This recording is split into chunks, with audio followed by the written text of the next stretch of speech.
Olá, mais um episódio do podcast Agro do Futuro. Estou aqui com meu amigo Francisco Calaço, host aqui também do Agro do Futuro. E aí, Francisco, tudo bem? Hoje eu tô animado, porque hoje nós vamos falar de tecnologia, é minha área, E com cabra, gente boa pra com caramba. cabra gente boa, né? Nós vamos falar de... Vamos trazer um exemplo claro, né, de como que a tecnologia da informação, ela auxilia fortemente o agronegócio. Como que a carreira de tecnologia da informação também é uma carreira hoje ligada ao agronegócio, né? Estamos aqui com o Walker Diniz Novaes, né, Walker? Seja muito bem-vindo, é uma honra para nós tê-lo aqui conosco no nosso podcast Agro do Futuro. E aí, Walker, tudo bem? Como é que estão as coisas? Tudo jóia, 100%. Primeiro agradecer aí o convite, será um prazer fazer esse bate-papo com vocês aqui. Falar do agro e falar de tecnologia, né? Duas coisas que a gente domina hoje. É o que eu gosto de conversar hoje. Agro e tecnologia. Aí junta tecnologia pro agro, né? Eu acho que o agro do futuro ele vai ter mais tecnologia da informação do que esse agro de agora, que já tem bastante. Mas o do futuro, acho que vai ser 50-50, viu? Meia meio. Walker, conta aqui para nós.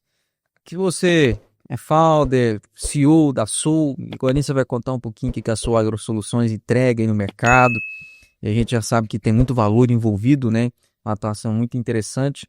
Mas como é que foi a jornada do Walker para ele chegar onde ele está hoje? Sei que você é engenheiro de software. Conta um pouquinho para nós dessa história. O que te fez chegar nessa carreira e cair no agro, né? Como o Calaço disse, né? Juntando essas duas frentes. Acho que primeiro, para a gente falar onde a gente chegou, é das nossas origens, né? Então, primeiro uma boa criação do papai e mamãe, né? Fazer pessoas ali honestas, pessoas de valores, né? Então, acho que o início de onde começou tudo foi lá, né? Na nossa formação dentro de casa, né? E depois a sorte e a competência de onde a gente vai passando, né? As conexões que a gente vai fazendo, né? Então, tive a sorte do meu primeiro emprego ter boas pessoas ali que conseguiu me direcionar, conseguiu ser bons exemplos de profissionais, da parte ali de evolução como pessoa, né? Não só na parte profissional. Então, eu passei por um call center, que tem uma história bacana, né? De você ficar ali do outro lado da linha ouvindo um monte de coisa e saber separar ali. Então, essa história dentro do call center foi muito bacana, porque foi meu primeiro emprego, eu fiquei muito tempo lá, né? Então, saí desde menor aprendiz e saí de lá por um cargo de analista, né? Galgando ali algumas posições. E foi lá que onde começou a direcionar para onde eu cheguei, que foi o brilho de mexer com Excel, né? Porque toda a minha carreira eu fui me destacando porque eu era muito bom no Excel, né? E fica uma dica aí, não que seja o Excel, mas você tem que ser muito bom pelo menos em alguma coisa. Talvez é isso que vai te levar para o próximo nível, né? Então, você ser bom em tudo, às vezes você não vai ser bom em nada. Então, você ser muito bom em alguma coisa vai te ajudar bastante. E aí, sendo bom ali no Excel, conseguindo trazer alguns cargos e responsabilidades novas ali no call center, eu fui depois para uma construtora, né, uma incorporadora ali, também mexendo muito com Excel, É um setor dados, diferente, né? totalmente diferente, né? Você sai do telemarketing ali e cai na construção. Mas a inteligência, o Excel, tava lá, né? Tá em qualquer Me negócio. contrataram por causa disso, justamente por causa das minhas habilidades ali com Excel, né? E dali, saindo, né, dessa incorporadora ali, foi onde eu me conectei com o agro, né? E me conectei através de um sócio, né, que foi um colega meu que começou comigo também. Conheci ele no meu primeiro trabalho, então a gente é colega há mais aí de 15, acho que vai lá para 20 anos, né, para não ficar fazendo conta. Então a gente teve uma jornada lá no call center, depois na incorporadora eu fui e levei ele, e ele foi para uma sementeira que estava iniciando a operação aqui em Goiânia em 2015. E aí ele ficava lá falando pro chefe dele, traz o Valk aqui, meu colega, ele saca bastante. Esses negócios tudo que a gente tá fazendo, que lá na época tinha muito Excel, não tinha CRM, então toda a parte de pedidos era feita em Excel, Unha, né? na unha, literalmente. Pedidão lá em bloco e depois Excel. E aí era engraçado, né, ele conta isso, que como ele tava lá ajudando essa parte, ele me pedia, que ele sabia que eu conhecia muito de Excel, e eu fazia para ele na amizade. Eu fazia e mandava para ele, ele apresentava, o pessoal, ficou muito bom, Paulo, caramba. Aí ele foi fazendo, aí chegou uma hora que a gente fez um negócio muito foda ali, que não estava um pouco acima da capacidade dele. Ele falou assim, ô Danilo, nosso chefe lá na época, vou ser bem transparente, esse daqui não foi eu que fiz, foi aquele colega meu que eu tô falando de você contratar. E aí ele falou, cara, traz ele aí, vamos conversar, e aí a gente inicia a minha jornada no agro lá em 2015, no início do ano, né? E aí a gente começou nessa sementeira lá, ficamos lá por 3 anos, até depois chegar a Solar Soluções. Mas entrar de fato nesse segmento que a gente está hoje foi 2015, mas o agro está na nossa vida, né? Pelo menos na nossa geração, a gente ainda tinha aquela de ir lá na chacrinha, de ver galinha. Hoje em dia a gente brincar, os índios de hoje em dia não sabe o que é isso. Nem o que é isso, né? Acha que o leite já vem no saquinho, sai de uma máquina. Brota na gôndola. Exatamente. Então eu tive essa infância também ligada ao agro, né? Então meu avô tinha uma chácara, a gente ia pra lá, tinha aquela brincadeira, ir lá tirar leite, levantar cedo, ajudar o vô. Então se alguém vai, sabe tirar leite? Isso aí meu avô Nilton me ensinou. Então essa parte do agro, ela tá desde da infância também. Chique demais. Só que o que eu achei interessante, Calaça, o amigo que ele levou para um lugar, depois conseguiu retribuir e puxou ele para o lugar onde ele conheceu o agro e onde eles fundaram a empresa, né? Isso vai ao encontro de uma coisa que eu prego muito, sabe? Que é o cooperativismo. Não precisa ser uma cooperativa, não. É o cooperativismo entre nós, né? Principalmente na minha área, não sei como é que é na sua, Gabriel, agronomia. Que agronomia no agro, eu não sei se ficou corporativista. Mas a nossa área, computação, no agro, ela é corporativista, é pouco cooperativista. Então, quando você vê um cara que domina quase as mesmas habilidades, o que eu mais encontro por aí são pessoas que querem se afastar. Competir, né? Acha que vai virar uma competição, né? E talvez acho que todos perdem nesse sentido. Porque tem tanto problema para resolver no agronegócio, em se tratando de tecnologia da informação, que uma empresa só não dá conta. Entendeu? Então, uma empresa especializada em RP, em gestão, beleza.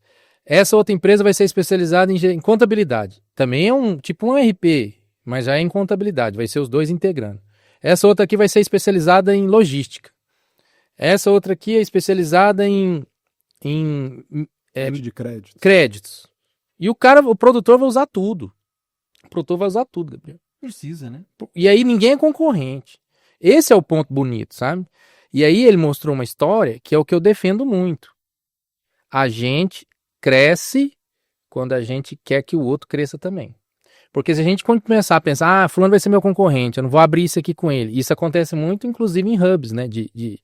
Eu conheço pessoas que evitam, inclusive, passar perto de hub de inovação, porque tem medo de alguém copiar, entendeu? Mas, no fundo, o que acontece é o contrário. É ali que se fortalece. Porque ninguém cresce e fica bom sozinho.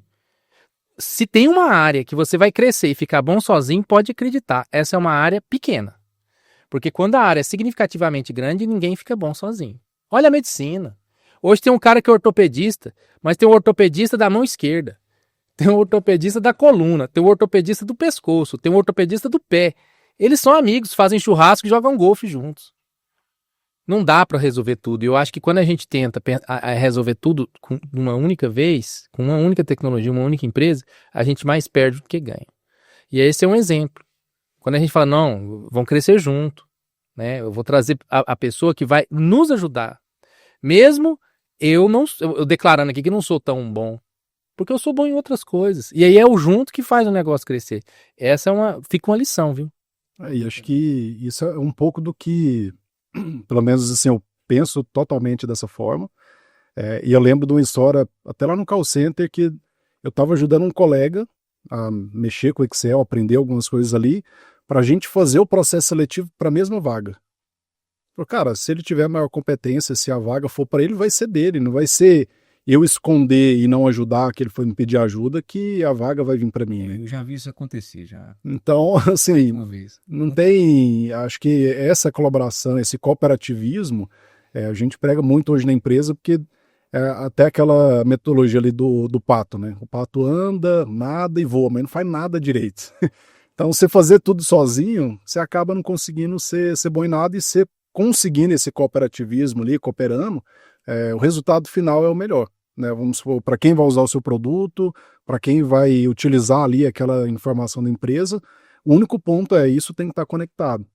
Então, você conseguindo colaborar de forma conectada, quem vai utilizar ali na ponta, seja o produtor, seja uma empresa, ele vai absorver o melhor mundo ali do que tá tudo separado e cada um tentando resolver tudo. Né? Com toda certeza. E é isso que a gente vê por aí em outras áreas. Espero que o agro, né, comece a se fortalecer dessa forma também. Né?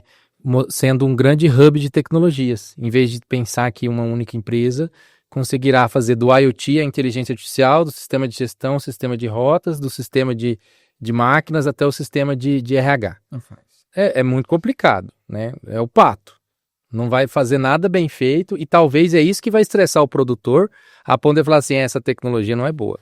E tudo que a gente tem visto que as collabs têm dado certo, né? Vamos sair um pouquinho do nosso setor. Você vem lá, a Carmed, ela vem e faz uma collab com empresa de outro setor, e agora quando a gente está fazendo com de outro, Carmed, não sei o que lá, vamos deixar aqui, um refrigerante tal, né? Já estão fazendo propaganda por Carmed. Vai pedir o patrocínio, de patrocina. Nós mas enfim, e o sucesso, né? Que a iniciativa, ele podia muito bem falar assim, eu vou criar, não, tá aqui, vamos somar forças, né? Então a gente vê isso acontecendo, mas é uma questão muito de mentalidade, né? É fácil a gente já vir aqui colocar o tal do mindset na mesa, mas é a mentalidade cooperativista, mas também do ganha-ganha. Que às vezes você não precisa ter o esforço dobrado, você já tem a pessoa que está fazendo aquilo com esforço que é natural já da execução dela. Então, somam-se as forças e as coisas vão acontecendo. Eu acredito que o agrofuturo é bem isso mesmo, né? Calaça e Valca, ele cada vez mais juntando, porque está cada vez mais diverso esse agronegócio que a gente convive hoje. Então, você tem boi na bolsa, você tem a parte agora que a gente vai falar um pouquinho, creio eu, de royalty, enfim, a biotecnologia, tem todo um arcabouço de questões e é muita coisa, né? Então tem muita oportunidade e igual a Calaça falou, eu entendo que não dá para abraçar o mundo, porque senão você vai morrer abraçado com ele e não vai conseguir entregar nada. Até dentro da mesma oportunidade, né? A gente tem muita oportunidade, porque a gente não pode ficar apegado à tecnologia, né? A gente vê empresas grandes que saíram do mercado na área de tecnologia, né? Porque deixaram de cooperar com outras empresas e assim melhorar seu portfólio. Com certeza. Entende? Por exemplo, vamos pegar o caso Kodak, né? O caso Kodak é um caso clássico. A Kodak era líder em fotografia. Ela fazia desde o papel, né, para revelar a foto do filme. Ela fazia os reveladores, os químicos reveladores, né? Todo o processo de filme, né? Desde da hora que você tirava a foto lá com a máquina fotográfica até virar um pôster, a Kodak dominava. E ela imperou por muito tempo, virou uma das maiores empresas do mundo. E ela deixou de cooperar com ela mesma, né? Foi com ela mesma, inclusive, quando ela não prestou atenção que o mundo, em algum momento, viraria para o digital. Ela não acreditou que isso ia ser possível, né? Mas se talvez tivesse um cooperativismo maior, uma abertura maior para as ideias e vamos, né, expandindo, vamos pensar que sou grande e como grande, morrerei grande. E ela tinha ciência e consciência do movimento digital que viria. Só que ela dobrou a aposta de que não teria virada de chave. A Microsoft, né? A Microsoft faz parte do clubinho das trilionárias, né? Ela está lá na casa das empresas que já chegaram ao mais de 1 trilhão, né? Eu acho que o valuation da Microsoft hoje é uns quase 3 trilhões de dólares, né? Só para vocês terem uma ideia, o dólar a R$5 dá mais ou menos 15 trilhões de reais. É mais que o PIB brasileiro, né? Toda a soma de riquezas, né, que a gente produz não chega ao valor de uma Microsoft. É uma corporação americana. Mas a Microsoft já está preocupada, porque as ações dela caem dia após dia. Porque quanto mais essas IAs, elas vão melhorando, elas vão mostrando, elas vão aparecendo, e a Microsoft não aparece com uma IA, entende? A IA da Microsoft, que é o Copilot, está lá capenga, aí vem Google com uma, vem o Cloud com outra, vem o OpenAI com outra, e a Microsoft está lá capenga. E aí ela já está percebendo.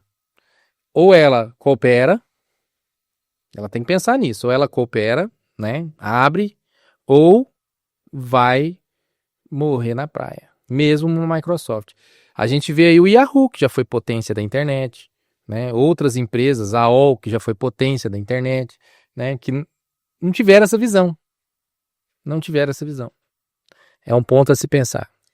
E aí, Val, fiquei curioso aqui, né? Eu já vi que vocês são cooperativistas, né?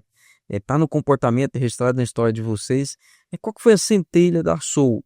Aí falou, vamos criar esse negócio. Se é que ela chamava Soul no começo, né? Conta um pouquinho dessa história para nós. Como é que surgiu o negócio? Essa do nome foi a parte mais difícil. Eu poderia falar aqui, falar, não, a gente fez um business plan, a gente estava numa viagem lá para o Caribe, a gente... Não, o negócio, principalmente startup raiz, ele nasce do estralo e começa, vamos dizer assim, aos trancos e barranco e a coisa vai acontecendo. Pelo menos onde eu vi, esses são os negócios mais promissores e duradouros. Eu estava trabalhando um dia, né? Eu sempre fui muito comprometido com por onde eu passei, né? Eu sempre procurava entregar mais e fazer algo além do que era me pedido, né? E aí teve um dia que eu estava trabalhando e aí eu fui empolgando e tal, resolvendo um negócio muito bacana e quando eu vi, e às vezes acontecia isso, era quase 2 da manhã. Eu falei, cara, poxa, mas 2 da manhã, será que se eu trabalhar para mim até 2 da manhã, será que dá certo esse negócio? E aí nessa hora eu mandei a mensagem pro Paulo, que trabalhava comigo lá na empresa, né, na sementeira. Ele tava de férias, né? Ele ia voltar, tipo, essa era quarta-feira, ele ia voltar só na outra segunda, né? Aí só pra não esquecer, eu mandei mensagem pra ele, falar, ó, tive uma ideia aqui, quando você voltar de férias a gente conversa. E aí ele era um pouco curioso, falei, não, eu vou ir amanhã pra gente tomar um café. Não, mas segunda-feira. Eu falei, não, amanhã eu tô aí. Será que ele tava com vontade também? E aí a única coisa que, assim, pra dar o start e nascer, eu falei pra ele do desejo, né, na época eu já fazia o curso de engenharia de software, então conhecia muito de tecnologia, e por 3 anos lá na sementeira, né, fazendo ali controles ali com as ferramentas da Microsoft, com planilhas, tentando orquestrar o que a gente resolve hoje na nossa plataforma. Eu falei para ele, ó, a ideia é fazer um sistema aqui para a parte logística e para a parte de royalties de biotecnologia e a gente vai sair para tentar vender. Isso aí, minha ideia. Então tô te chamando, porque você me trouxe para cá, pô, a gente é amigo, se você topar a gente vai junto. Aí, não, beleza, vamos embora. E aí já começou, não tinha um planejamento, não tinha estudo de mercado. Começou só vocês dois. Aí a ideia, né, quando eu chamei nós dois, e eu precisava de pessoas para desenvolver. Por mais que eu fiz com o gerente de software, eu não conseguia desenvolver um programa. Eu conhecia muito de tecnologia e acho que esse é o grande diferencial que a gente tem hoje, né, da Soagro, lá do início até aqui. Né? Eu conhecia bastante de tecnologia e da parte ali que a gente executava. E aí eu trouxe 2 caras técnicos, né, que são o Vinícius e o Felipe, mestre em ciência da computação, que conhecia muito da parte técnica. Então eu conseguia traduzir a linguagem para eles de como a gente precisava desenvolver as coisas. Né? Um pouco como o Calaço falou, às vezes essa área de tecnologia não é tão cooperativista e tal, às vezes não é nem por querer, às vezes o cara da tecnologia não quer falar, ele quer ir lá e desenvolver o programa dele. Então eu sempre tive muito bem essa parte comunicativa e conhecendo da tecnologia e da dor, eu consegui traduzir bem como a gente teria que fazer aqueles nossos programas. E aí a confecção foi com o Vinícius e o Felipe, a gente contratou uns outros 2 desenvolvedores lá na época, mas sei lá, 80% do que a gente fez lá no início era o Felipe e o Vinícius, então 4 sócios ali. E dinheiro do bolso, no bootstrap. Não, a gente tinha uma ideia muito bacana.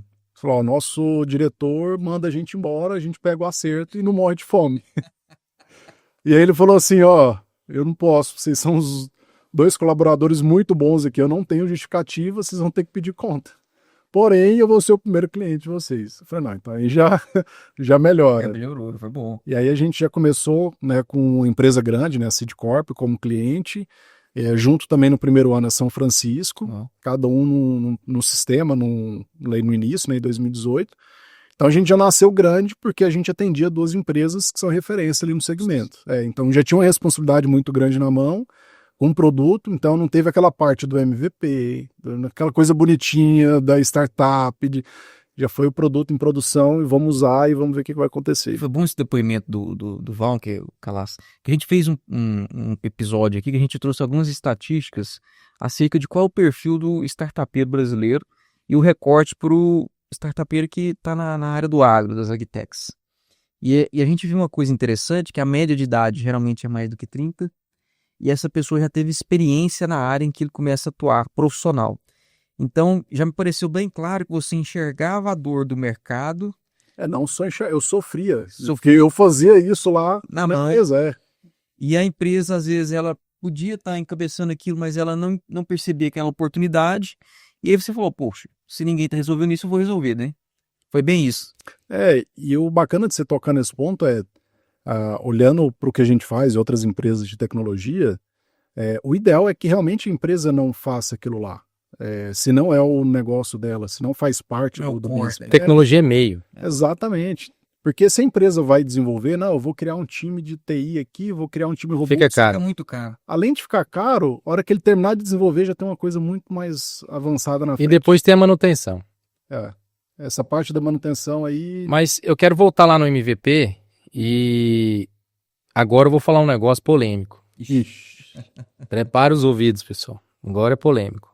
Não vejo mais ser tão polêmico. Porque o que acontece? Nessas consultorias, esses programas de aceleração, essa galera aí que tá vendendo startup de caixinha de remédio, né? Você vai lá, fica um final de semana e compra startup de caixinha de remédio. PPT. Né? Sabe essas, né? Famoso PPT. Tem vários, né? Eu não vou citar o nome de nenhum desses eventos, mas tem eventos, inclusive, a nível nacional, né? Que move a galera e tal. E aí fala lá, vamos para o MVP. MVP. E aí, como é um MVP vendido? A gente tem que fazer logo, levar para o cliente logo. Mas ninguém fala que a planilha que você fez lá era o MVP. Isso é que é o MVP, entende? Não precisa ter código. Não, as pessoas estão pensando que o MVP é um programa... Não é isso. O MVP é a coisa. É você ver o processo, início e fim, ainda sem gastar dinheiro, construindo um software. Entende? Aí chega pra mim, às vezes, quando eu vou mentorar esse pessoal, né? Às vezes eu dou uma mentorada aí. Aí o cara tá lá querendo fazer um bot, usar IA, fazer isso, fazer aquilo outro, um monte de coisa. E eu falo, cara, se você fizer isso, você já tá com a tecnologia pronta. Isso não é MVP. MVP é você pegar o telefone e fingir. Entende? Testar a prova de valor. O MVP, pessoal, não é para testar a tecnologia. O MVP é para testar o valor do negócio. Pensa nisso. O MVP é para testar o valor do negócio. A tecnologia você testa no laboratório, é com engenheiro e cientista. Então, dado que você consegue a tecnologia, você tem que testar se o negócio é bom. Só que às vezes a tecnologia é cara. Você testa como? Sem tecnologia. O cara do Uber iniciou ligando. O cara do Airbnb iniciou hackeando o site de hotel. Entende? É assim que a gente tem que pensar. Como é que eu vou fazer? Como que eu valido isso? Eu cheguei a falar para uma startup que queria fazer um assistente para o produtor. Eu falei assim, ó, na hora que vocês forem demonstrar para o produtor, pega um dos seus e fica do outro lado respondendo. Como se fosse aqueles indianos que a gente vê nos escândalos das empresas. De vez em quando tem umas empresas... Supermercado de vez tecnológico. em quando tem umas empresas de IA que é pega com o indiano respondendo, entendeu? Porque estão testando modelo. Eu mandei pro Gabriel um dia desse para trás uma notícia de uma empresa, hoje ela é um unicórnio, né, que faz resumo de reunião com IA nessas plataformas de reunião, né, é internacional esse negócio. E aí, o que a empresa fez no início? No início eles entravam na reunião, olha só pessoal, validar negócio, eu tenho que ver se vende primeiro, se emite nota fiscal. Eu vou entrar na reunião, eu vou gravar com o meu gravador, depois eu vou passar rápido e vou fazer o resumo. E vou vender pro Walker. Walker, você paga quanto nesse meu resumo? Essa ata. Eu pago tantos dólares. Ótimo. Então tem alguém que paga por isso. Então agora eu tenho um negócio. Agora que eu vou pensar se tem uma tecnologia para automatizar esse negócio e eu começar a tirar a minha parte. Porque hoje tem muita empresa que começa, muita startup, empresa não, muita startup que quer começar pensando que vou resolver agora a tecnologia, já vou fazer um sistema. Mas ainda nem sabe se aquele sistema dá match com o mercado. Mas sabe o que isso mostra de cara? E deixa eu falar, foi polêmico, não, você foi assertivo pra caramba. Mas aí tem muito lugar aí que fala de startup. Fazer um protótipo. Né, que fica vendendo essas consultorias de startup aí, que talvez vai falar, mexeu no meu queijo. O empreendedor já começa pensando no design da coisa, na tecnologia, ele não tá apaixonado. Já tá errado. Ele já tá errado. Entendeu? A tecnologia é um dos últimos. A tecnologia, primeiro você tem que ter a vontade, a necessidade. Isso realmente resolve um problema de alguém. Então, o Walker lá na sementeira, ele percebeu uma dor absurda que ele resolveu muito bem com planilha. Aí sim ele percebe, eu gasto X horas nas planilhas, mas se eu fizer código aqui, código ali, vai ser muito menos. Se eu sou menos, agora em vez de fazer para 1, eu faço para 2, faço para 3, faço para 4, faço para 5. Montamos um negócio. E escalável. Escalável. E essa parte, né, o bacana disso é até essa jornada, né? Você colocou um exemplo que foi o que aconteceu na prática. Então, primeiro começou com a planilha, depois a gente fez dentro do SharePoint da Microsoft, que é uma planilha online, vamos dizer assim, mas muito mais flexível. E esse SharePoint ele foi sendo melhorado e adaptado durante esses 3 anos. Porque não era só o escritório que usava, né? Agora a gente vai entrar na solução e explico melhor, mas outros departamentos ali, até a própria UBS que executava o carregamento também utilizava e pedia, porque já era melhor que a planilha. A gente saiu da planilha, foi para o SharePoint, do SharePoint aí sim que foi o sistema. E a vantagem de fazer isso, do que sair direto para a tecnologia, para a plataforma, é mais rápido para você conseguir validar, e aí o Calas colocou muito bem, o Gabriel também, de pensar em quem vai usar, na parte final, se vai agregar valor ou não, e é mais rápido de você ajustar. Porque se você já desenvolve um produto ali, alguma coisa, cara, para você mudar a arquitetura, para você alterar, às vezes você nem vai conseguir, você vai ter que fazer do zero. E foi algo que a gente fez olhando depois para outros segmentos. Então, esse modelo de você começar, que nem você estava dando exemplo lá da reunião, quando a pessoa ela vai lá e faz o resumo, e alguém que vai comprar, nossa, eu não compraria porque não tem isso daqui. Nossa, se você tivesse uma tabelinha com datas e responsável e nome, aí eu pagaria 10, esse aqui eu pago 2. Então, dali que era manual, ela depois agora já colocar, desenvolver a tecnologia já com isso pronto, vamos dizer assim, é muito mais barato e mais rápido, né? Do que ela mexer na tecnologia pronta. Exatamente. Que é o fazer rápido, testar rápido, ver o que precisa melhorar. E aí depois você vem de fato investir. E é o tal do Pareto, né? Que parece que funciona em todo lugar. Ele vai gastar 20% do tempo dele fazendo 80% do que de fato tem valor. Ele não precisa gastar 80% do tempo dele fazendo aquela cauda longa que ninguém vai usar. Entende? Total. E aí nasceu a Sul. E aí, falando um pouquinho da atuação, há pouco dela você já falou que é a parte de logística. E a outra dor que vocês enxergaram é na parte de royalties, na questão de licenciamento da tecnologia, né? Da parte de biotecnologia. Como é que funciona esse processo? A gente tem, primeiro, nós somos uma empresa de tecnologia para o agro.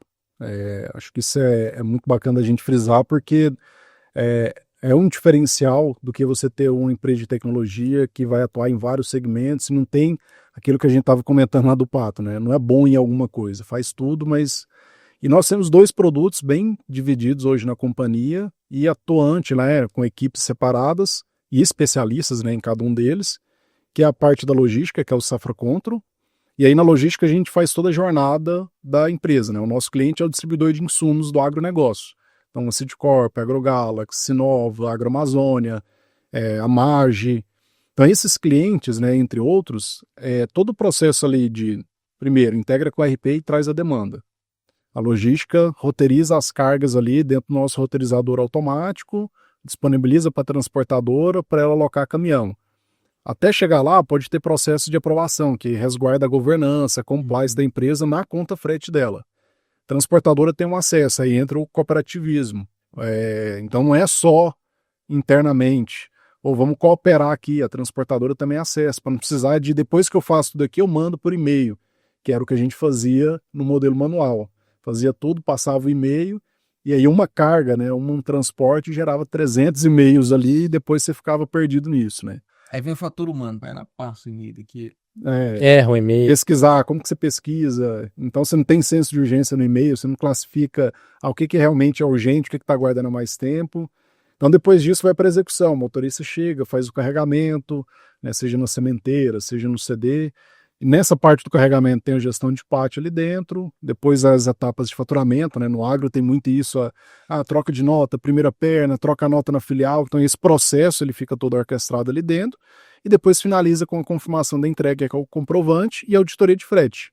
Então nesse processo, né, da nossa plataforma logística, a gente vai de ponta a ponta do processo para garantir visibilidade dessa operação, tempo que é gasto em cada etapa, e finaliza com a auditoria para garantir tudo que ele está pagando, tem governança, tem compliance, e ele não tem o risco de estar pagando alguma coisa errada, em duplicidade ou de má fé que seja, né? Então essa parte da logística a gente atua no início ao fim, e essa parte do tempo que eu comentei, ela é bacana só para fazer um adendo.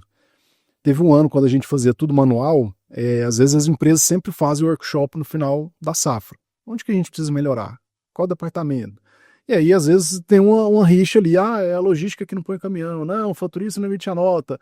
É porque o crédito não liberou o pedido. E, às vezes, gera uma intriga e no final das contas ninguém Resolvido. consegue saber onde que está o gargalo, porque não tem dados para conseguir entender melhor isso, né?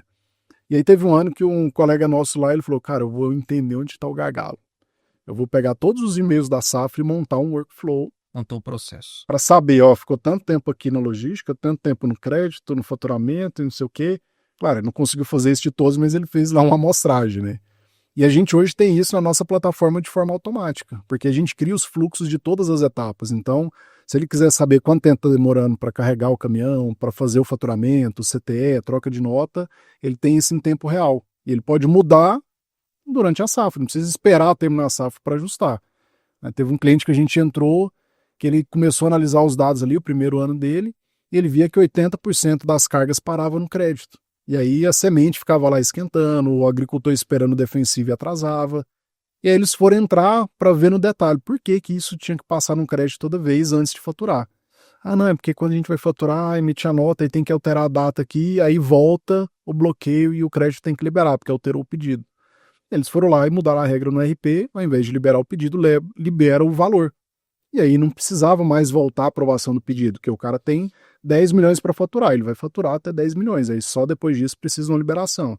E esse índice de 80%, que era um gargalo e gerava uma perda de tempo, um estresse para o time do crédito ficar reaprovando coisas que já tinham aprovado, caiu para 10%. Então a gente consegue ajudar muito olhando esses dados, né? Então um produto é esse, né? Resumindo ali de forma um pouco mais detalhada a parte da logística.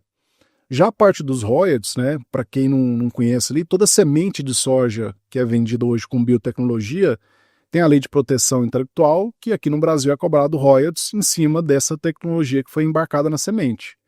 E aí, esse processo, né, de fazer o import, fazer o reporte disso, da sementeira para o obtentor, Baia, Corteva, é um processo muito complexo e tem um valor muito alto. Hoje em dia, mais ou menos 50% do custo de produção da semente é royalties. Então, o que às vezes o pessoal fazia antes, né, de contratar a gente? Vou pegar o Calaça, que é o meu melhor colaborador, e durante a safra, né, de setembro a dezembro, Calaça, você vai fazer reporte de royalties aqui agora. Porque é uma conta alta, tem clientes nossos que pagam mais de 100 milhões de royalties, né? Tem uma conta alta, você vai cuidar disso aqui, porque se a gente errar aqui 1%, vai a nossa margem inteira do negócio. E aí o Calaça, ele fica lá fazendo só isso, às vezes ele poderia estar cuidando de outra coisa, entregando semente, olhando a parte de faturamento, time de logística, ele poderia estar fazendo várias outras coisas tão importantes quanto, mas nesse período ele tem que focar nessa atividade. E durante o restante do ano ele vai fazer outra coisa.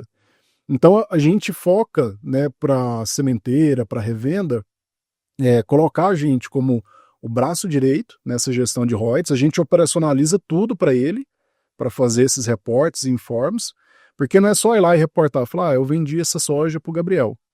Tá, beleza, eu vendi para o Gabriel, mas em algum momento o Gabriel devolveu, porque teve um problema de qualidade, vai ter um refaturamento. Não, essa aqui que eu vendi para o Gabriel, ele vai multiplicar, então isso não entra. Essa que foi vendida para o Calaça é um desenvolvimento do mercado, uma bonificação de qualidade. Então tem muitas particularidades ali para chegar e falar assim, isso aqui é um reporte que tem que ser pago. Esse daqui não. Esse aqui foi reportado, mas agora tem que voltar, como se fosse uma conta corrente do banco, né? Então a gente operacionaliza tudo isso para os nossos clientes, né? Agora na safra 25, 26, a gente vai ter reportado mais de 1 bilhão de royalties de biotecnologia, somando todos os clientes que a gente atende, né? Então é um valor muito alto, e aí de novo, a gente colocou tecnologia para resolver isso daí também. Porque de 2018 até, vamos dizer assim, ano retrasado, a gente fazia no modelo que a gente desenvolveu dentro da sementeira, que era com planilhas, com processo estruturado, banco de dados, Power BI. E aí, à frente da companhia, a gente sempre falava, isso aqui tem que virar uma plataforma, porque eu vou ter a dor do nosso cliente. Se a gente atende hoje 10 clientes e amanhã vai atender 20, eu vou ter que dobrar o time. E aí, o que a gente vai fazer o resto do ano? Que era a dor do nosso cliente também. O Calaça que estava reportando, o que ele vai fazer o restante do ano? Então, a gente criou uma plataforma hoje. Toda essa orquestração do que deve acontecer ou não é feito ali dentro da plataforma. Então, a gente tem uma plataforma que guarda bem esse 1 bilhão que a gente está reportando para a gente poder dormir em paz, que é um peso, uma responsabilidade muito grande. E a gente cuida disso como se fosse dinheiro nosso. Que orquestra e acompanha tudo isso do início ao fim, né? E aí até nessa parte da plataforma, a gente tem uma notícia bacana em primeira mão aqui, né? A gente foi convidado, né, no final do ano passado, pelo time da Baia, Corteva, a integrar a nossa solução com uma plataforma que gerencia isso. Porque depois que a gente reporta, essa plataforma lá, que hoje é da Cultivo Biotech, que foi desenvolvida pelo time da Monsanto na época, ela é onde vai ter o crédito que o agricultor vai vender o grão, para consultar se esse cara comprou uma soja certificada e resguardar o mercado de biotecnologia, que é tão importante.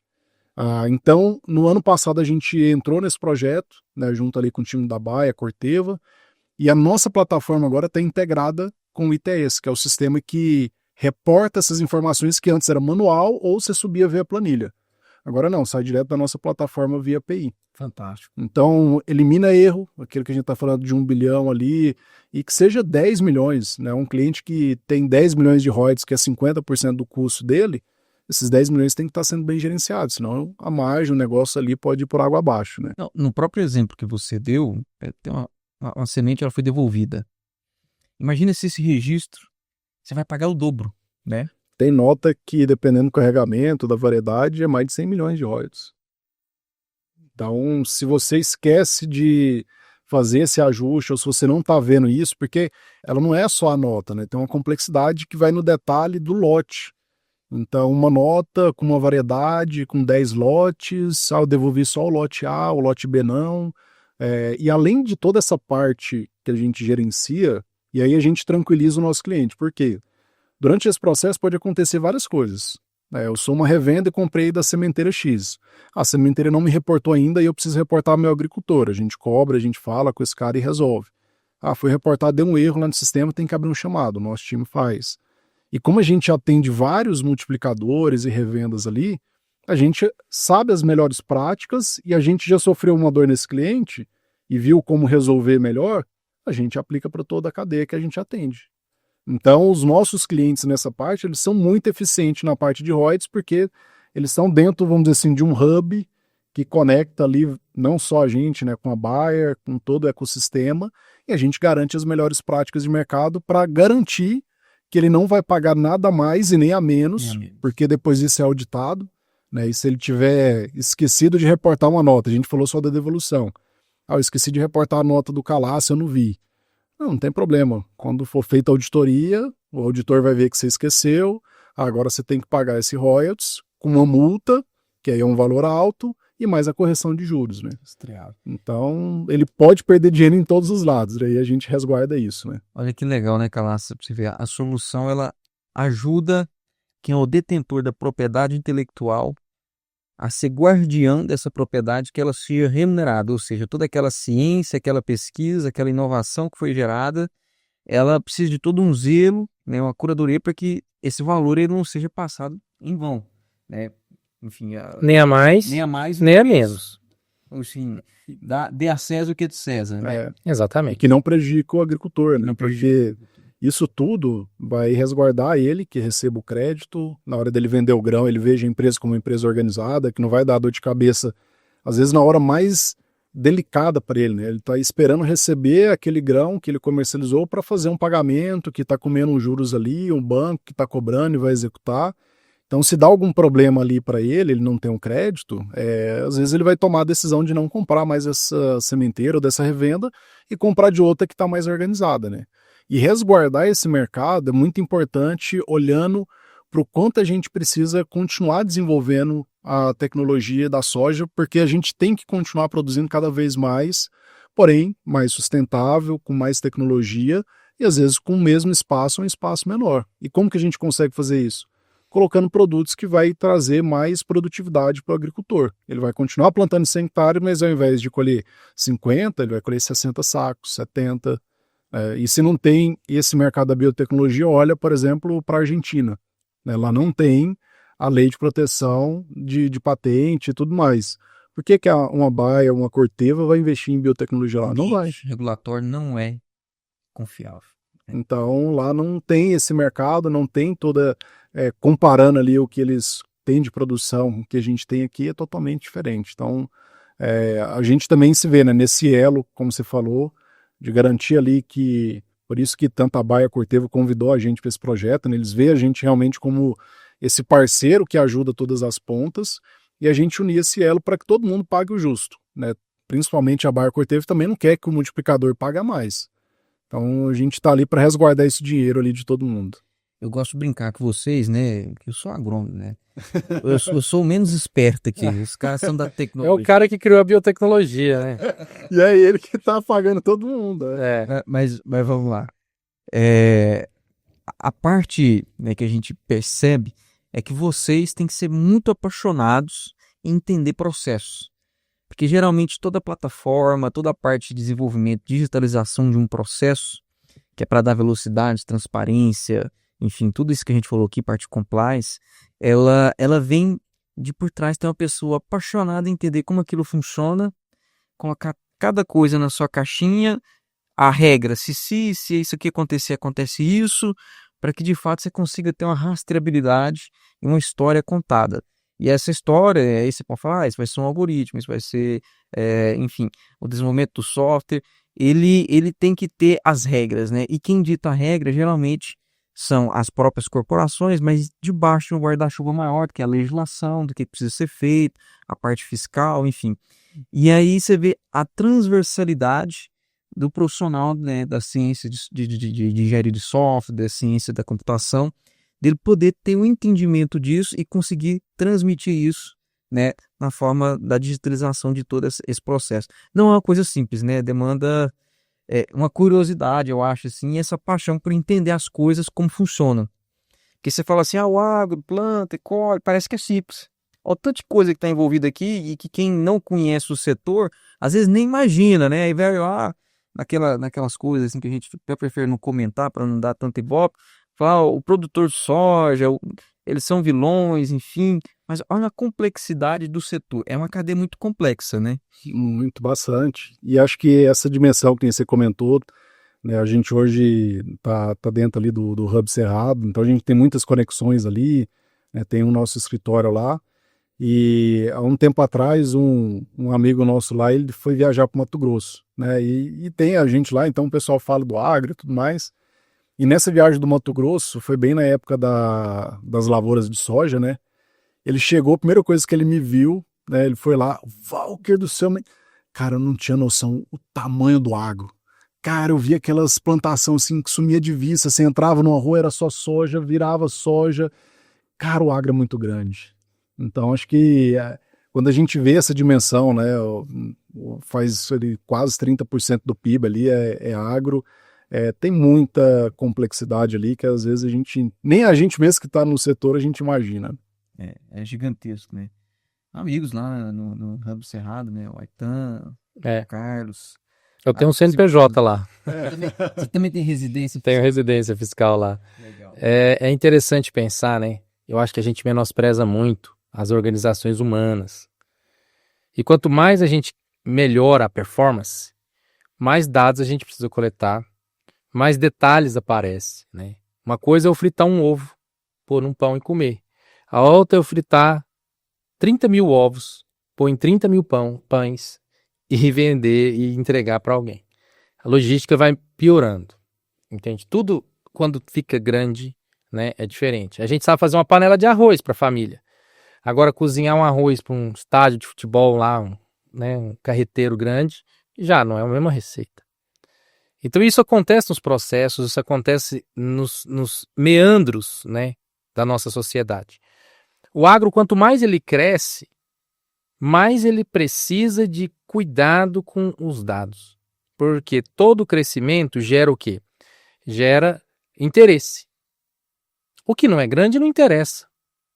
Quando interessa, você tem competitividade. Quando você aumenta o interesse. Aumentou o interesse, aumentou a competitividade, diminui margem. Porque tudo que é mais competitivo, a margem é menor. Olha a Fórmula 1, que é a das fórmulas, né, automobilística, a mais competitiva. Né, a que está mais, mais veloz. A competitividade é tão grande que eles lutam por milésimos de segundo. Então, é milésimo de segundo. Quando tem pouca competitividade, é corrida de carrinho de rolimã na rua, né? Vocês lembram dessa corrida, né? Eu sou da época que a gente pegava os rolamentos lá. Se olhar o dedo aqui, tem uns amassados. E nós não falava rolamento, era rolimã. Rolimã. Os carrinhos de rolimã. Né? E aí, Descia e tal. Ali a competitividade era baixa, era 2 moleques, talvez um moleque, nós só tinha rolamento pra fazer um. Era Entende? só não quebrar o carrinho. Era só não quebrar, já era competitividade. E conseguir frear. Freio. Eu sempre tive dificuldade de fazer um freio de carrinho de rolimã. Vocês podiam comentar aí quem mexeu com o carrinho de rolimã, né? Como é que era o freio, né? Porque eu sempre tive dificuldade. A gente põe uma madeira com um cabo, depois tinha um negócio que punha no asfalto, freava com a chinela na mão. Mas não importa. O importante é que ali tinha pouca competitividade, então qualquer coisa que você fazia dava brincadeira. Quando a competitividade vai aumentando, o que acontece? Nós temos mais pessoas, menos margem, mais necessidade de cuidado com os dados. Isso é uma constante que o agro está começando, né? Começou a ter algumas décadas e agora está intensificando. Mas a gente pode ver outras áreas humanas, né? Tipo o comércio. O comércio passou por isso há algumas décadas. Hoje, um supermercado fatura, a margem de faturamento do supermercado, né, que vira lucro, é baixíssima. Um posto de combustível é baixíssimo. Já foi a época que o cara montava uma loja e, né, fazia fortuna. Aposentou. Hoje, para dar certo, você vê aí, tem que montar uma rede de lojas. Né, para você conseguir ter um volume de lucro aí interessante. Por quê? Porque você hoje tem competitividade absurda no varejo. O varejo é uma das coisas mais competitivas, né? Porque o varejo é naturalmente a essência humana lá da troca. Né? Eu tenho pele, você tem dente de sei lá, mastodonte, e eu tenho ouro. Né? Então a gente troca. Eu faço barco, você faz roupa e você cuida de cavalo, vende cavalo. Não é? Isso é humano. E hoje até isso ficou competitivo. O agro agora tá ficando. Tá vindo gente grande brincar com agro. Brincar entre aspas, viu, pessoal? O negócio é sério. Tá vindo gente grande fazer agro. Então não dá mais para fazer agro, né? Da forma mais assim, eu aprendi assim, vou morrer assim. Não. Os processos vão melhorando. Embarcar, às vezes até o horário que embarca, esse horário é melhor porque o produto vai ficar melhor lá na frente, vai ter menos perda. Logística, né, que é uma coisa que vocês trabalham, né, a questão da roteirização. Em vez de passar aqui, não, vamos passar nessa outra rota que vai ser melhor para o produto, para o tempo, vamos minimizar o tempo e assim economizar com frete, por exemplo. Ou seja, tudo vai minimizando, a gente vai espremendo, até o ponto de que vai ser impossível mexer com agro sem um sistema que ajuda a controlar. Assim como eu no varejo. Desafio vocês a entrar no supermercado, mesmo pequeno, e olhar lá no caixa e ver se não tem um computador. Todo em frente de caixa. É impossível hoje o mercado, né, a parte, né, seja pequeno, grande, não ter um computador, porque no mínimo, para prestar contas para o governo, tal do SPED fiscal, né, tudo precisa de um computador apurando os dados. Então você não vai fazer isso e o seu supermercado vai ser fechado pelo fisco. Simples assim. O agro vai caminhar para isso. O produtor agora precisa emitir nota fiscal.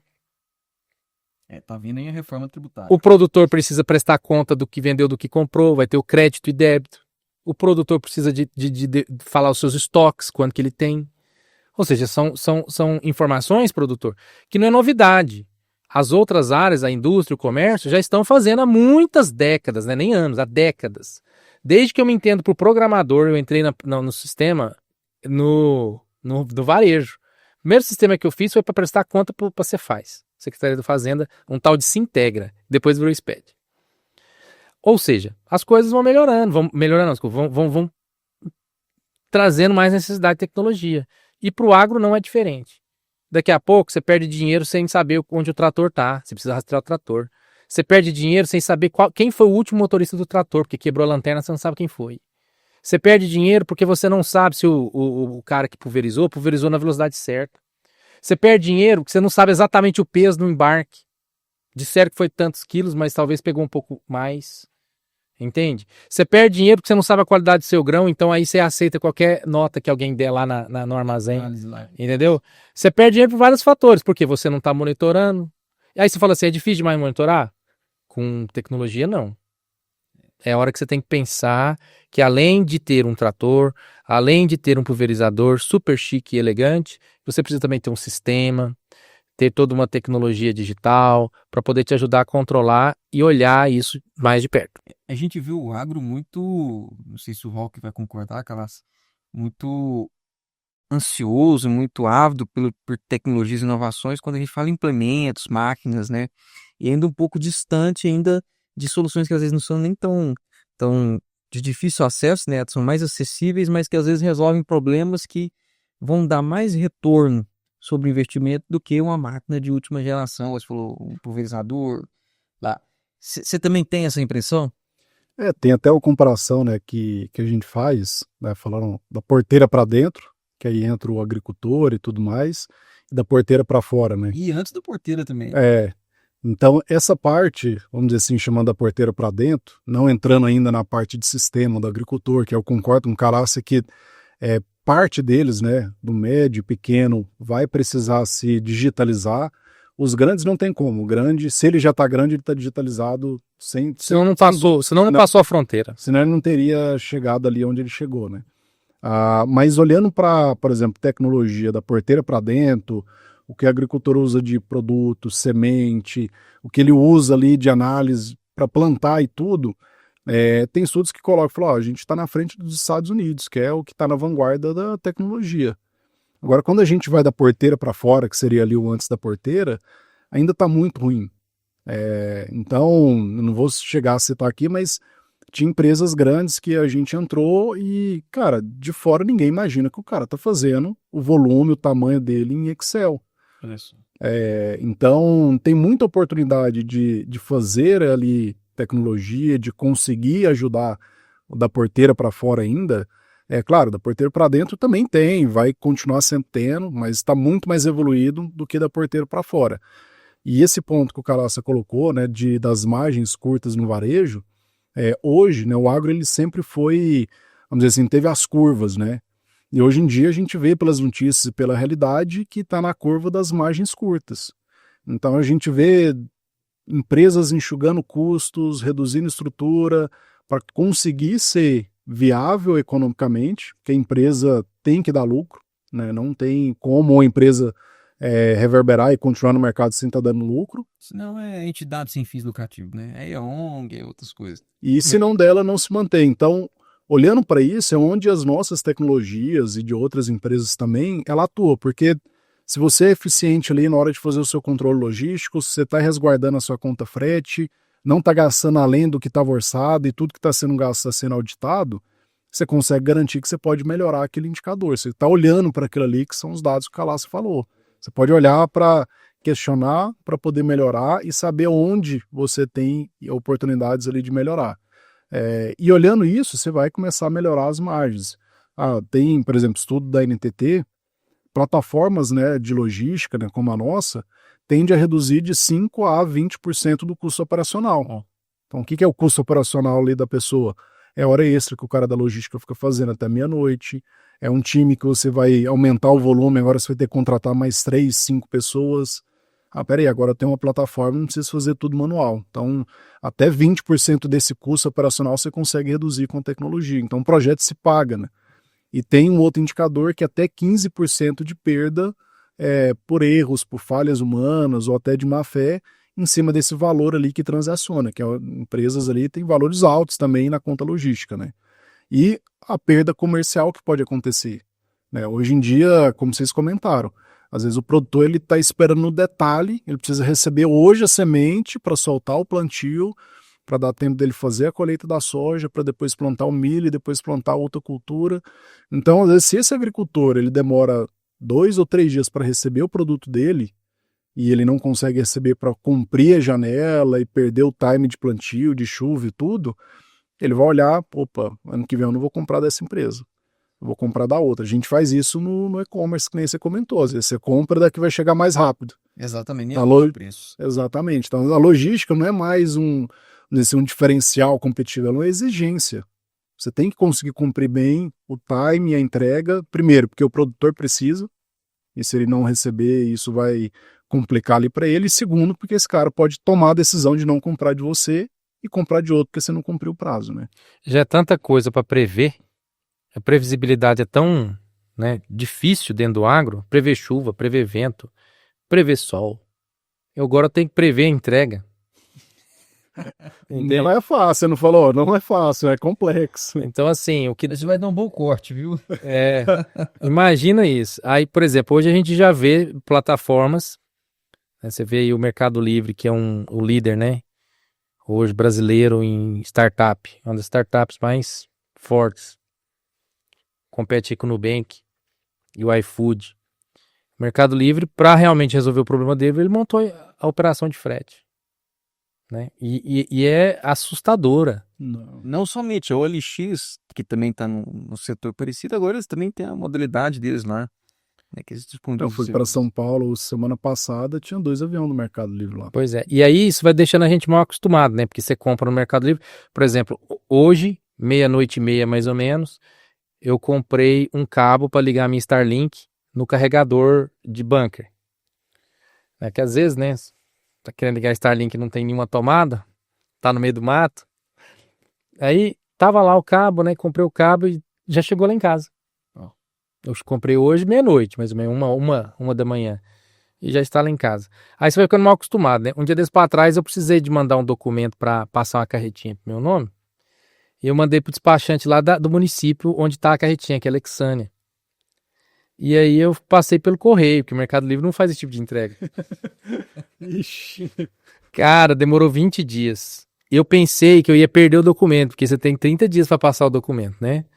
Mas você podia ter colocado dentro de uma caixa, falar, isso aqui é tal coisa, vendi para fulano. É mesmo. Eu poderia ter usado o Mercado Livre. Sei lá. Olha a ideia, gente. A gente coloca no Mercado Livre, vende pelo Mercado Livre, entrega pelo Mercado Livre, mas no fundo É uma carta. era só uma carta e um Quem documento. será que vai pagar esse frete, né? É Boa quem pergunta. recebe, né? Mas o Mercado Livre ele conseguiu resolver um problema e isso é logística. E esse é o problema hoje, eu acredito, de quase todas as operações, é fazer o produto chegar no outro lugar, porque onde a gente produz não é onde a gente consome. Né? Então fazer chegar é difícil. A gente vê a humanidade gastar um mundo de dinheiro. Olha o Canal do Panamá. O Canal do Panamá foi só para fazer chegar mais rápido. Né? Morreu muita gente por causa disso, quando a gente vê a história. Né? Ou esses projetos grandes de ferrovias, ou hidrovias, ou navios. Né? Isso tudo é para fazer chegar nas pessoas a mercadoria. Né? Olha a história antiga, milenar, lá da grande rota da seda. Né? As pessoas saíam lá da Europa para a China para comprar seda, que era uma tecnologia que eles não sabiam fazer, aquele pano lisinho. Depois descobriu que era o bicho. Ou seja, a gente precisa de transportar. Transportar é necessário, e para sempre. Quanto mais o tempo passa, talvez até distâncias maiores. Daqui a pouco nós estamos falando de transporte Terra, Lua, Terra, Marte. Né? Já está acontecendo. Né? Transporte é necessário, é uma coisa difícil. E é algo que a gente padece desde milênios atrás até hoje. E sim, né, a gente tem uma tecnologia que ajuda a diminuir os custos de algo que é de fato necessário, é fantástico. Vocês encontraram um nicho muito interessante para trabalhar. Não, foi realmente de sentir a dor na pele, de trabalhar altas madrugadas, de sofrer, porque olhando para o outro lado, né, a pessoa que está lá, o analista da logística, o gestor, ele quer entregar, ele quer fazer o trabalho bem feito, mas ele fica refém. E é muito ruim, às vezes, a empresa ter a oportunidade de melhorar isso e não ficar só naquela conversa, vamos dizer assim, naquela muleta ali de não, mas por que demora? Cara, a infraestrutura do Brasil é muito ruim, as estradas são ruins. É a pergunta que eu ia te fazer. Então, assim, tem isso mesmo, mas depende de você. Você vai lá e resolver diretamente ali, aqui não é uma estrada, é tudo estrada de chão, são viagens longas. Você vai resolver esse problema? Cara, você vai lutar, você vai atrás, você vai tentar, você vai voltar melhor, mas você não vai resolver, que lá não depende exclusivamente de você. Agora, olhar para dentro de casa, resolver o problema dentro de casa para melhorar e depois buscar outras coisas ali para fora, depende só de você. Então, acho que às vezes é muito ruim quando a gente encontra oportunidades, e meu antigo gestor ele comentou isso, né, o dia que a gente anunciou a saída, ele falou assim, Walker, vocês vão encontrar pessoas que estão passando fome, você vai oferecer um prato de comida, ela não vai querer, você vai falar, não, é de graça, você está precisando, toma aqui, como se a gente desse o nosso sistema de graça, cara, pode usar aí, usa aí. Ele vai falar assim, não, eu vou continuar aqui na minha planilha. Então, tem empresas que são muito fechadas, e às vezes isso nem depende do tamanho, às vezes tem empresas grandes que tem mais abertura do que uma empresa médio que acha que já sabe tudo e resolveu tudo, né? Então tem que estar muito atento a isso, de você olhar para dentro de casa e saber o que depende de você e você pode resolver e ajudar o seu time e a sua empresa a crescer, né? Legal. O Walker, você que acompanha, tem uma solução nessa área, por mais que seja a parte mais processual, a análise que eu tenho é de que a gente tem uma expectativa muito grande da melhoria do Brasil do ponto de vista logístico, né? Então, a gente tem, como você falou, infraestrutura decadente em alguns cenários, né? Longas distâncias, mas ao mesmo tempo falta de organização, né? Por exemplo, toda vez que vai dar a colheita da safra, é a crise de quem vai fazer o frete. Você não acha caminhoneiro, some caminhão, você não encontra, mas às vezes está mal arranjado. Aí você vê o caminhão ficando 2 dias esperando para descer uma carga por questões fiscal, burocrática, enfim, e a roda deixa de girar. Na sua perspectiva, o quanto você acha que a gente pode ganhar no setor em eficiência se a gente melhorar aí? O que você acha que seria necessário, os principais focos de melhoria nesse fator logístico para o nosso agronegócio? Olhando por a parte do escoamento, é investir muito no multimodal, né? Claro, hoje o Brasil depende quase que 100% ali, né, boa parte, do rodoviário, né? Essa é a diferença, por exemplo, dos Estados Unidos e nós aqui, né? Lá você tem um multimodal muito bem definido, uma estrutura melhor. Lá a parte logística é muito mais eficiente. O rio Mississippi ali, ó, é onde escoa. Não, você vê lá, o produtor colhe, coloca no silo, do silo já desce. No Mississippi. E desce na linha do...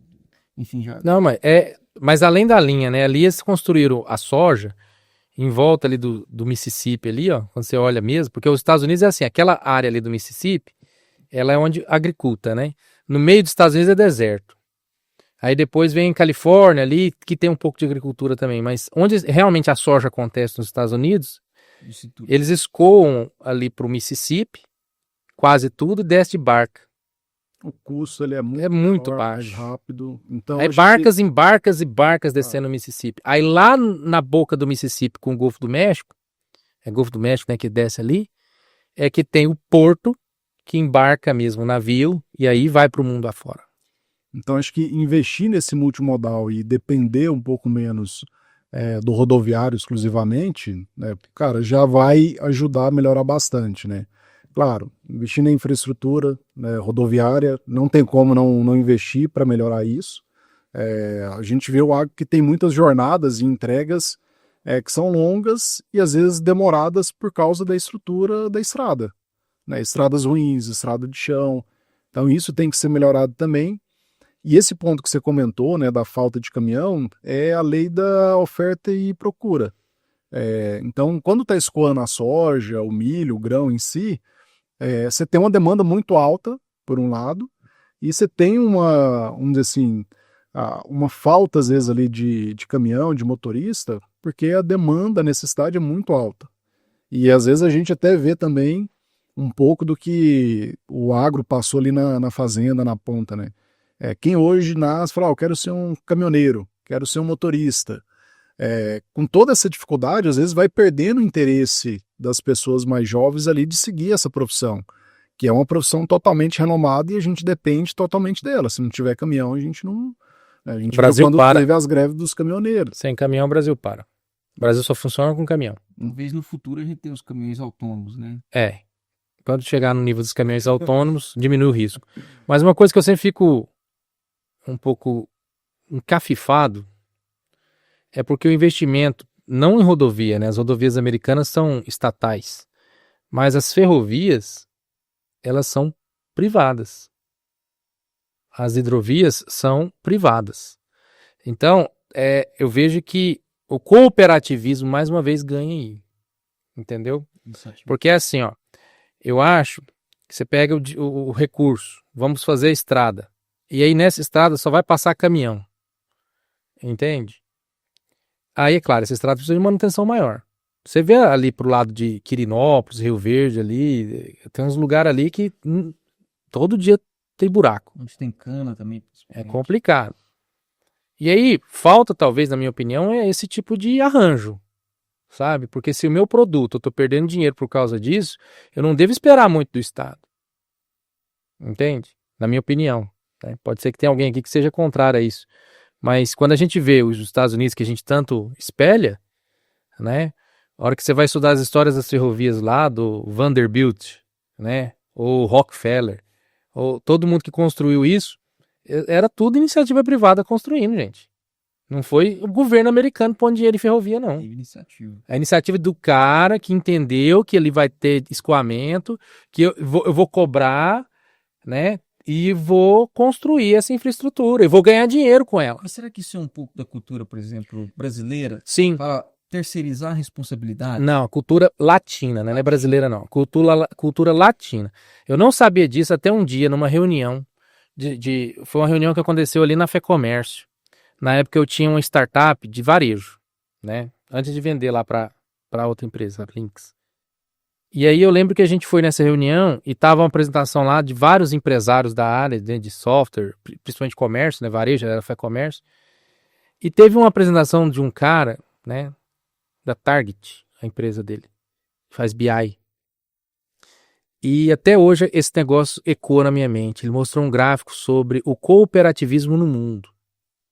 Entendeu? Cooperativismo nos Estados Unidos, cooperativismo no Japão, na Ásia, o cooperativismo na Europa e o cooperativismo na América Latina. É o menor. Nós somos inimigos um do outro aqui. É muito assim, eu não quero que você saiba o que eu estou fazendo. Se eu tiver que perder dinheiro para ver seu fracasso, é melhor. Pronto, falei. Entendeu? Não quero te ajudar. Essa é a falta de cooperativismo. E aí, quando a gente olha no Brasil, o nosso cooperativismo ainda é maior no Sul. No Sul tem mais cooperativismo, talvez pela cultura italiana, cultura cooperativa, né? Ali. Mas Centro-Norte, nós somos menos cooperativos ainda. Entende? E essa falta de cooperatividade é que faz eu falar assim, não vou arrumar essa rua, porque se eu arrumar, o Walker vai passar, ele tem que arrumar ela também. Entendeu? Não vou fazer isso não. É melhor, deixa o buraco aí, melhor. É claro, eu não estou dizendo que o Brasil todo é assim. A gente vê grandes bolsões cooperativos surgindo, por exemplo, a gente vê lá o Rosário ali em Correntina. Ali é um grande exemplo. Né? Você vê prosperar uma cidade ali do nada, sem inclusive poder público, o poder público está do outro lado. Entendeu? Pobre de maré desci, você olha lá, sabe? Eu uma vez dormi em Correntina, tava indo pra Bahia com a família, falei, cara, que cidade pobre. E ao mesmo tempo é uma cidade rica, porque ali tá uma grande produção de soja. Aí você vai no povoado de Correntina, que tá do outro lado, que Correntina é um município grande, que é o Rosário. E o Rosário tem hotel bom, churrascaria boa, posto bom, entendeu? Ou seja, ali é um exemplo do cooperativismo rodando. É claro, o Brasil tem exemplos. Exemplos bons, que funcionam, e você vê lá rodando. Né? Não é todo lugar ruim. Mas no lugar que estava precisando, provavelmente está faltando ali cooperação. Porque uma estrada não é uma coisa assim, de um só fazer. Uma estrada é uma coisa cooperativa. Um caminhão dá prejuízo a maior parte do tempo. Conversa com o caminhoneiro. Sabe, o caminhão, o negócio é despesa. Caminhão parado é despesa. Aí o cara compra um caminhão esperando a soja. Ganha uma fortuna na soja e perde ela quando não tem o transporte. Aí tem que ficar mendigando transporte, entende? Ai, que transporte ruim. Ai, não, tá, o frete tá ruim, o diesel e tal. Aí, ou seja, então, se tá ruim, se tem pouco é porque tá ruim. Se tá ruim é porque as pessoas não estão cooperando, porque quando cooperar fica bom. Justamente. É um grande desafio, né, Valca? Total. A gente vê ali, e acho que é um desafio para a cadeia como um todo, né? É um desafio para quem fornece a solução, é um desafio para o cliente que está utilizando, é um desafio para o agricultor, é um desafio para o próprio caminhoneiro também. Então, acho que toda a cadeia ela sofre quando ela não se colabora e tem, como o Calaço falou, tem os exemplos de empresas que se ajudam e às vezes esbarra até na parte governamental, né? Então, às vezes, a gente vai se juntar e nós vamos fazer essa rodovia daqui até Brasília. E vamos cobrar pedágio dela.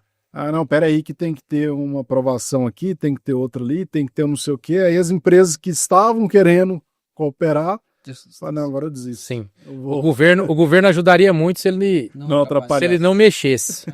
Ficar quieto. Só de não atrapalhar. Só de não ficar, já ajuda. Já ajuda, porque realmente o entrave regulatório brasileiro é muito grande. E é uma regulação demorada, lenta, uma regulação Asfixia o pai. que exatamente, aí desmotiva mesmo, né? Aí dinheiro parado na mesa é melhor investir em outro segmento, quem tem o Sim, dinheiro. total.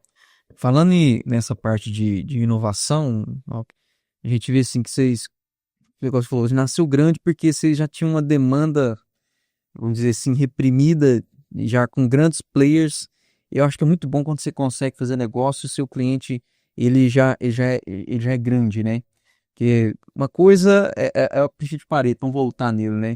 80% do seu faturamento vão vir de 20% dos seus clientes. E ali você já trouxe um exemplo de estar começando com importantes clientes, né? O que é muito bom. Eu acho que deu laço para vocês começarem.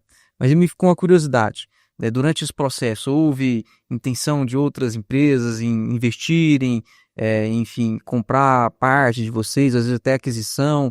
Como é que foi essa marcha até aqui? 100% do cap table ainda estão com os sócios iniciais. Como é que vocês estão? Ou, às vezes não pode revelar também, né? Não, bem transparente, tranquilo essa parte. Hoje 100% está com sócios.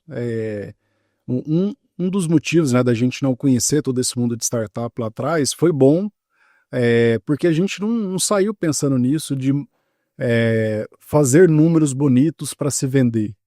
O nosso objetivo lá no começo, e ele se prevalece até hoje, é fazer o melhor produto e ter o nosso cliente bem atendido, né? Então, olhando para essa parte ali, para esses produtos que a gente atende, a gente não teve nenhum cancelamento ali dos clientes que foram entrando de 2018 até hoje, né? Então, lá atrás, a gente nem tinha visão, a gente vai precisar de um sócio investidor, a gente vai vender isso, vai vender aquilo, né? A gente foi realmente olhando o produto e a qualidade no atendimento ao cliente. Por mais que às vezes a mesma pessoa fazia as duas coisas, né? Porque no começo de empresa é isso, você não precisa sonhar aquele negócio. Eu keep. Opa, esse fulano faz. Não, no começo você vai fazer tudo e até para você aprender e depois ir liderando isso daí, né? Então, 100% está com a gente já teve algumas conversas recentes, médios recentes ali, no ano passado e retrasado, de alguns possíveis investidores. O bacana da gente não estar precisando, vamos dizer assim, do dinheiro para sobreviver, porque desde o primeiro dia a empresa teve que se manter de pé, né? A gente, diferente ali de uma startup que nasce com PPT, a gente não tinha dinheiro para queimar. Vocês já começaram no ponto de equilíbrio, né? Então, todo investimento que a gente ia fazer, todo colaborador que a gente ia trazer para o time para reforçar, a gente olhava muito o investimento e o retorno. Investimento e o retorno para garantir que a gente não ficasse refém. Por exemplo, putz, agora eu tenho que vender 30% da empresa aqui, porque senão a gente vai quebrar, a gente vai ficar sem dinheiro. A gente tá sem dinheiro para queimar carne. Então a gente conseguiu desde o primeiro dia e a gente pode hoje, né, olhar e escolher bem o parceiro. Né, a gente tem algumas coisas. É uma intenção. É uma intenção, mas a intenção não é exclusivamente do dinheiro. Que hoje a Suag precisa de 10 milhões. Não.